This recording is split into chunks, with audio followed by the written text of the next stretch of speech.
Rimini dan uwa na jini kamar ka kuna ba za na samu ba.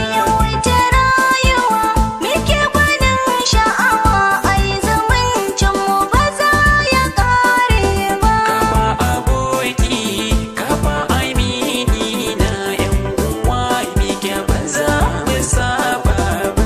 Wata rayuwa muke gwanin sha'awa ai zumuncin mu ba za ya kare ba. Na dukun sau gaban ka mai gidana, juyo ka kalle ni farin ciki na, kai ne madubin duban idona, domin ka kai ɗaya nake adona, da kai na jingina mai daɗin magana, zama da kai ne ba za na kusa ba.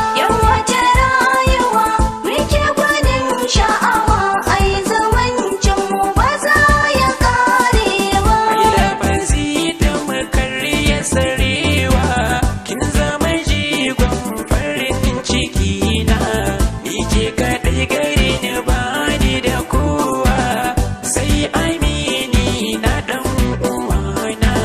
Nai tattalin ki na baki kulawa, gare ni ya zama tudulina, karki guje mini kowace rayuwa, ta zo da sauyi ba za mu saba ba. Wata rayuwa muke gwanin sha'awa ai zumuncin mu ba za ya kare ba.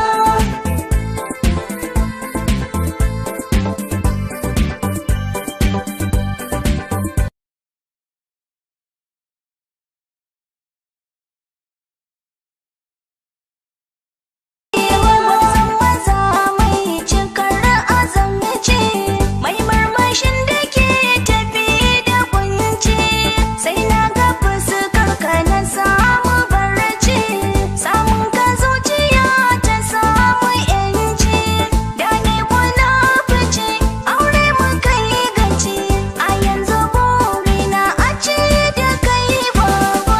Wata rayuwa muke gwanin sha'awa ai zumuncin mu ba za ya kare ba. Farin ciki na bai da misali, na samu mata yar dattawa, mai kyan ido ko da ba kwalli, tana da kyawu gun dubawa, ta ko da ɗaiɗai ki mini gwalli, da murmushin kiki na da rawa, gare ni ke ce mahaɗin rayuwa, sanya a raina ba za na daina ba.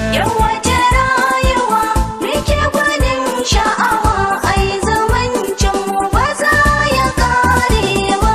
Haɗa kanmu kamar 'yan tagwaye, matanmu kuma sun zamo ƙawaye, cikin